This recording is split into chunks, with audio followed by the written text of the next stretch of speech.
sementara juga ada, kita lihat ada influencer yang kami sering menyebutnya buzzer gitu.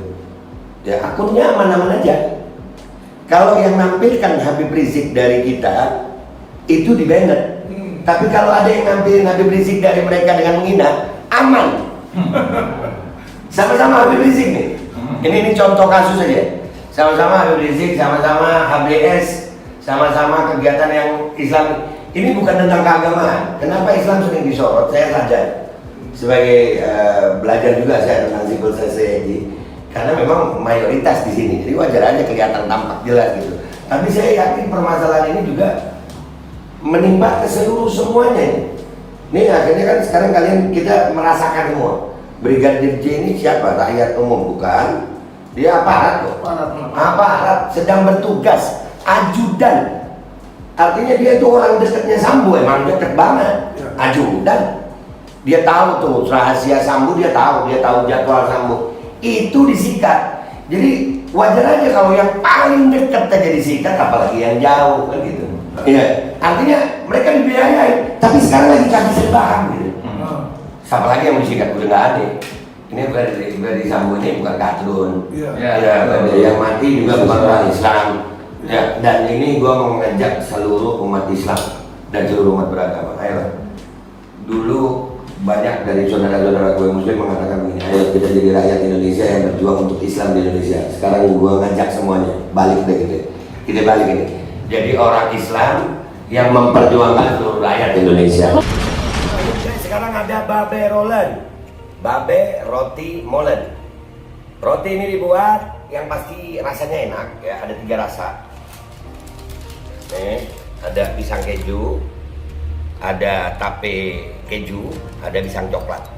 Ini dibuat tanpa bahan pengawet dan melayani pesanan-pesanan kalian yang seputaran Jabodetabek, bisa buat nemenin ngopi, buat acara-acara boleh.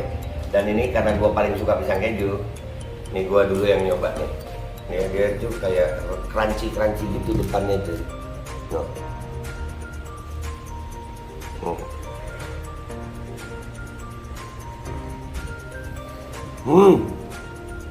Tahu kerennya di depan nih, terus di dalamnya empuk. Ya Allah.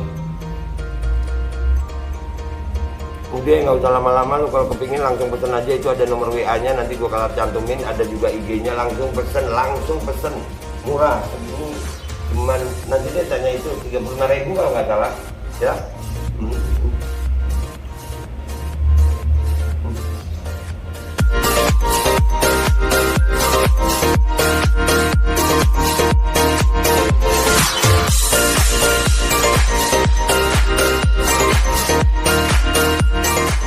Dan semoga Allah subhanahu wa ta'ala menghancurkan sehancur-hancurnya para pelaku pembantaian 6 syuhada pengawal kami dan yang memerintahkannya, serta para aktor intelektualnya juga yang merestuinya, dan semua yang terlibat dalam pembantaian sadis dan brutal tersebut secara langsung maupun tidak langsung.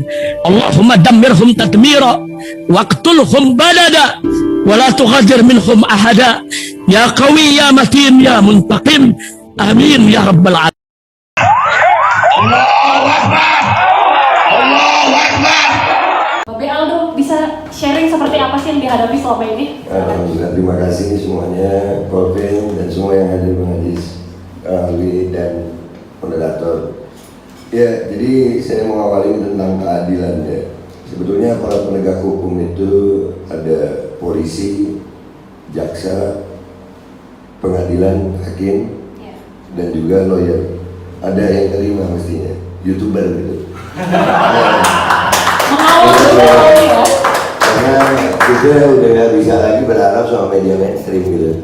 Berbicara tentang rekayasa ini luar biasa mereka. Mereka adalah pejabat-pejabat yang dulu mungkin kuliahnya sutradara sebenarnya. Jadi mereka banyak skenario itu, merekayasa itu rapi banget gitu. Dari mulai kepolisiannya direkayasa, jaksanya direkayasa, pengadilannya direkayasa, kameramennya direkayasa, sampai CCTV direkayasa. Jadi ini pentingnya adanya influencer, pentingnya ada YouTuber. Dan sayangnya di Indonesia ya, menjadi influencer yang lurus itu agak susah gitu. Kenapa? Karena dibatasi oleh Kominfo. Ya, jadi saya Instagram itu udah puluhan akun. Naik 30.000 benar. Cuma nampilin apa? Habib Rizik lagi makan, lagi ngopi. Nggak ada caption, sampai nyoba kagak pakai caption. Di band juga? Disikat. Total ada berapa di band? Puluhan, malas ngitung hampir. Iya, Instagram, TikTok, begitu, Facebook, dan semua yang berbasis Meta ya. Yang berbasis Meta, Instagram, Facebook, TikTok. Saya sampai malas bikin TikTok. Malah tapi video saya banyak aja di situ. Ya, jadi artinya kebebasan berpendapat ini di Indonesia udah nol. Sementara ini ada agenda besar berarti ini, penjajahan besar.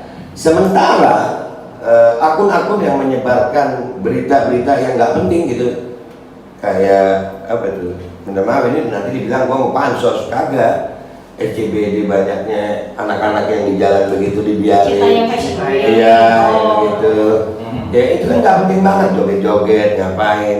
Ada anak-anak pakai baju, itu baju salah cetak, gua nggak paham juga kenapa begitu ya. Baju salah cetak tuh yang mana itu, Bang? Ya kadang-kadang kan sininya panjang, sininya pendek, terus ada ya nggak jelas gitu ya. Itu menurut mereka fashion, boleh aja. Maksud gue berikanlah keadilan dalam kebebasan berpendapat gitu. Sementara juga kita lihat ada influencer yang kami sering menyebutnya buzzer gitu. Ya akunnya aman-aman aja. Kalau yang nampilkan Habib Rizik dari kita itu di banned. Tapi kalau ada yang nampilin Habib Rizik dari mereka dengan menghina, aman. Sama-sama Habib Rizik nih.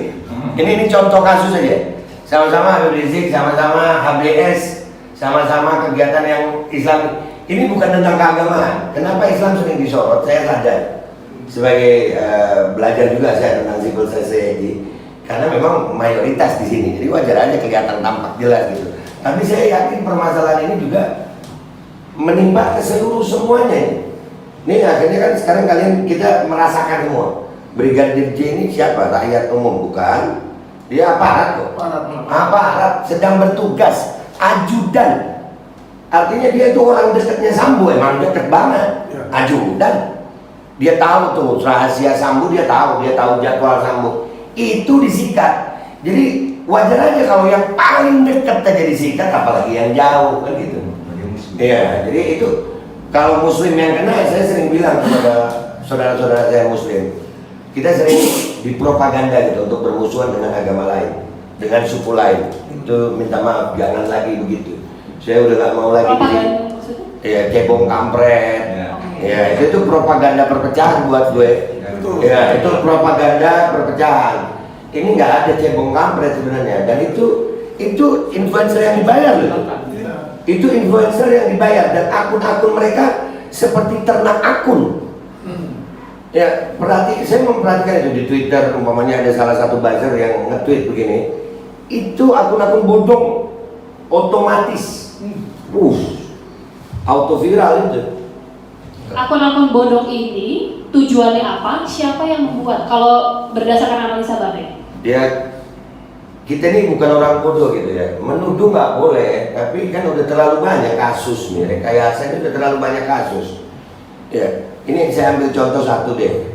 Ada salah satu calon presiden bikin sebuah cuitan tentang promosi dirinya. Gila, itu langsung viral dia. Hashtagnya dia langsung viral. Begitu saya cek, yang bikin viral, yang retweet, yang komentar, 0 follower, 1 follower, 0 follower, kompak kalimatnya sama. Nah itu kan kalau nggak dibuat canggih amat ya. Tapi influencer sekarang sering juga deh beli-beli followers. Nah itu kalau masih itu sih masih mending ya. Cuman di sini adalah yang paling urgent adalah, saya ingat saya kemarin saya ngefans banget sama Pak Alvin, karena saya sama Pak Alvin ini saya ngerasa dapat teman baik gitu. Kenapa? Muka gua Arab, muka dia Cina, kita sama-sama ngomong Indonesia kan? Indonesia ya, banget. Indonesia banget gitu. Jadi bisa jadi simbol Bhinneka Tunggal Ika gitu, ya kan? Sampai gua memanggil dia Wan Alvin gitu. Gua jadi kuku babe.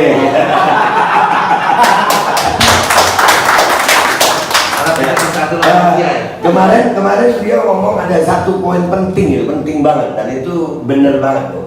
Apa? Kita bisa proses hukum kita dijalankan oleh pihak kepolisian itu. Nomor satu, uang, karena Alvin, saya masih ingat banget itu. Nomor dua adalah dekat dengan pejabat. Nomor tiga adalah viral. Nah itu tugas gue dah tuh. Nah ayo, gue ngajak semua nih yang berkompeten di bidangnya, Ko Alvin di bidang hukum, Bang Ajis, terus Ko Alvin dan semuanya bapak-bapak, dan saya berharap ada tokoh-tokoh lain yang akan bergabung dalam pergerakan ini. Kita perlu gerakan yang memang nggak cuma satu kelompok, nggak bisa.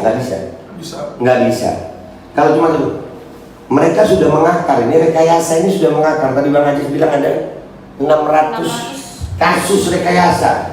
Jadi mereka ala bisa karena biasa gitu.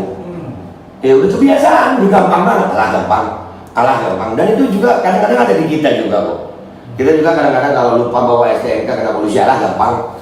Ya kan itu kan artinya rekayasa juga.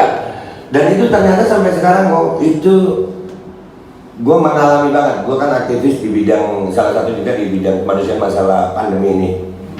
Media sampai hari ini nggak berani memberitakan apa yang lagi gue angkat sekarang. Ya, kami sedang menggugat presiden masalah mandatori vaksin. Nggak ada satupun media yang berani angkat. Padahal katanya presiden, menteri kesehatan, Menkominfo, ya menteri perhubungan, menteri dalam negeri, ini kasus besar ini. Dan ini bukan untuk satu kelompok aja, bukan kelompok politik, bukan kelompok agama, bukan kelompok ras, se-Indonesia. Masalah mandatori, masalah pandemi, itu nggak ada yang berani. Dan yang lebih ngeselinnya lagi, 2 channel udah hilang saya. Hilang channel. Kalau hilang video udah terlalu sering gua, 200 lebih hilang video. Padahal YouTube itu paling awet biasanya dibanding media sosial yang lain. Channel saya pertama kok 350.000 subscriber. Yang memang murni ya, kita dari awal gitu. Dari nol, 350.000 subscriber sama pendapatannya hilang. Dan sekarang bikin channel baru juga sama juga. Dibuat yang kemarin videonya hilang, di take down videonya. Dan kalaupun harus ada monetize, itu pun monetize terbatas. Jadi emang ini maunya apa sih? Apakah gua harus joget-joget setengah telanjang model banci? Artinya kan gini, rekayasa itu sampai dibentuk agar tidak sampai ke masyarakat. Ya. Sementara nggak semua rakyat Indonesia itu bisa berbicara dengan bahasa kita begini kok. Minta maaf nih. Rakyat Indonesia nggak semuanya punya pemikiran yang bisa memahami bahasa hukum. Nggak semuanya bisa memahami bahasa kayak Alvin, kayak Rocky Gerung. Susah kita aja mikir berapa kali kadang-kadang. Nah sementara lebih banyak orang miskin dan nggak belajarnya di Indonesia dibanding orang yang memang berpendidikan. Nah, akun-akun atau influencer-influencer yang menjadi jembatan informasi kebenaran kepada orang yang tidak paham ini, itu yang disita. Jadi akhirnya rakyat sampai udah nggak percaya. Saya kemarin bikin satu konten, ini contoh aja, saya bikin satu konten, ada satu pemuda bikin video tentang nggak percaya kalau Ferdy Sambo di penjara. Saya ambil itu, dan itu ada komentar netizen, emang netizen Indonesia keren ya. Ada sampai bilang begini, saking nggak percayanya, andai kata Ferdy Sambo ditampilkan dengan baju tahanan, kami masih tidak percaya. Karena bisa saja itu hanya settingan untuk saat konferensi pers. Setelah itu bebas lagi. Ini kan tingkat kepercayaannya bukan rendah, nggak ada, udah sampai ditampil. Mungkin netizen mau, rakyat Indonesia mau Ferdy Sambo itu udah kayak CCTV di lampu merah gitu, 24 jam ada, bisa diakses semua orang, bahwasanya Ferdy Sambo ada di situ. Itu baru percaya. Karena kita ngalamin, bukan cuma saya, akun-akun disikat ini, nggak cuma saya, banyak. Sampai akhirnya kita ngomongin apa? Pokoknya kalau tampil di akun-akun buzzer itu faktanya adalah kebalikannya. Dan lucunya ada salah satu channel, nggak boleh nyebut nama gue ya, ini memang tempatnya buzzer gitu. Setelah kasus Ferdy Sambo nggak ada upload video, nggak ada upload video. Nggak ada komen. Enggak, upload video kan biasanya antap dia upload. Iya, jutaan subscriber. Gue yakin selain dia dapat dari monetize, dia juga dibiayai. Karena dia alatnya canggih. Kalau gue kan receh kok. Lihat sendiri pakai handphone gue. Iya, artinya mereka dibiayai. Tapi sekarang lagi kasih serbahan gitu. Siapa lagi yang disikat udah nggak ada. Ini udah disambung ini bukan kadrun. Ya, yang mati juga bukan orang Islam. Ya, dan ini gua mau mengajak seluruh umat Islam dan seluruh umat beragama. Ayo, dulu banyak dari saudara-saudara gue Muslim mengatakan begini, ayo kita jadi rakyat Indonesia yang berjuang untuk Islam di Indonesia. Sekarang gua ngajak semuanya balik deh gitu. Kita balik ini. Jadi orang Islam yang memperjuangkan seluruh rakyat Indonesia. Bukan dulu dong, Babe mungkin sedikit nih. Ini kan oke, curhatan dari Babe, tapi Presiden Joko Widodo di dalam salah satu wawancara di salah satu televisi ini bahkan sempat diupload nih, Be, di Instagramnya Presiden. Benarkah Indonesia tidak bebas berbicara dan mengemukakan pendapat? Presiden di situ sampai ngomong, kata siapa tidak bebas mengemukakan pendapat? Saya aja dikata-katain presiden ini, dikata-katain presiden itu, nggak apa-apa. Saya aja begini-begini, orang bebas berpendapat, yang nggak masalah asal tidak anarki. Nah itu gimana tuh, Bes? Baik, saya ngelihatnya Pak Presiden Jokowi ini minta maaf nih ya, ini kritik. Ya Pak Presidennya baik sebenarnya, cuma di bawahnya kadang. Kan nggak semua informasi itu disampaikan kepada Presiden dengan benar. Ya, contoh nih masalah Sambo ini.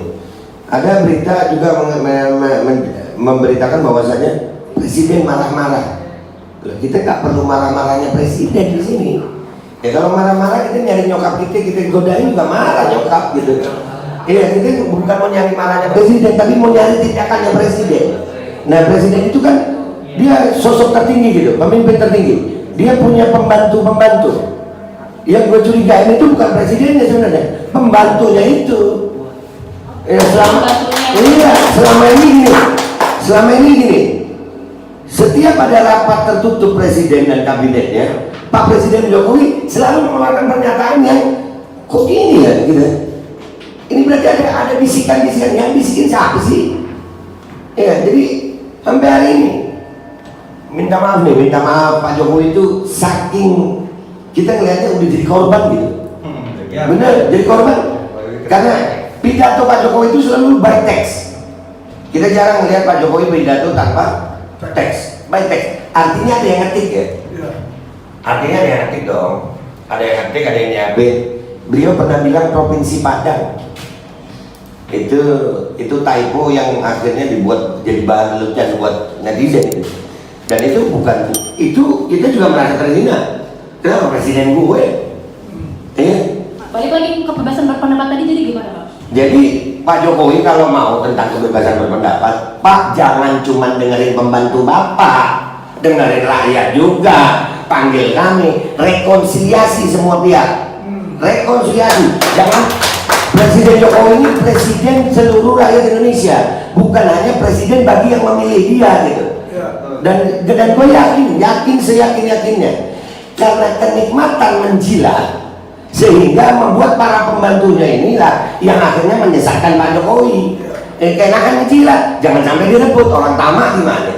Ya, jadi akhirnya kita nih yang sebetulnya mengkritisi dia untuk memperbaiki dia, itu yang kepanasan pembantunya. Oh jangan-jangan mau direbut tempat gue.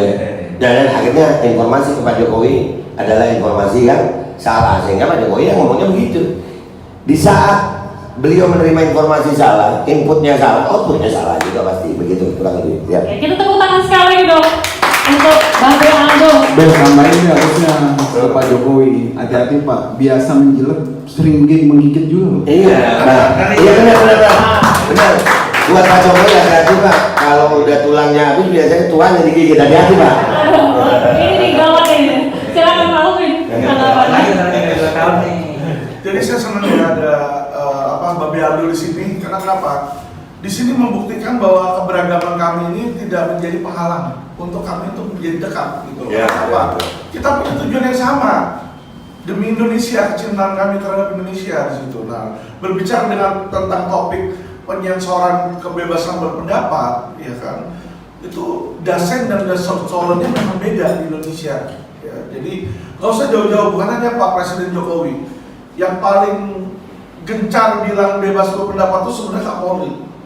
Kapolri itu setahun udah berapa kali rilis, Oktober kemarin dia rilis. Polisi tidak anti kritik. Desember dia bilang lagi, silakan masyarakat kritik.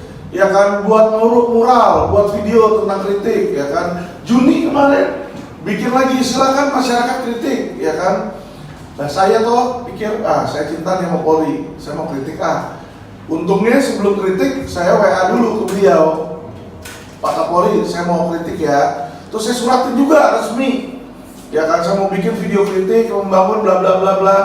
Kalau Anda keberatan dalam waktu 5 hari, kabari kami akan edit atau hapus video tersebut, ya kan.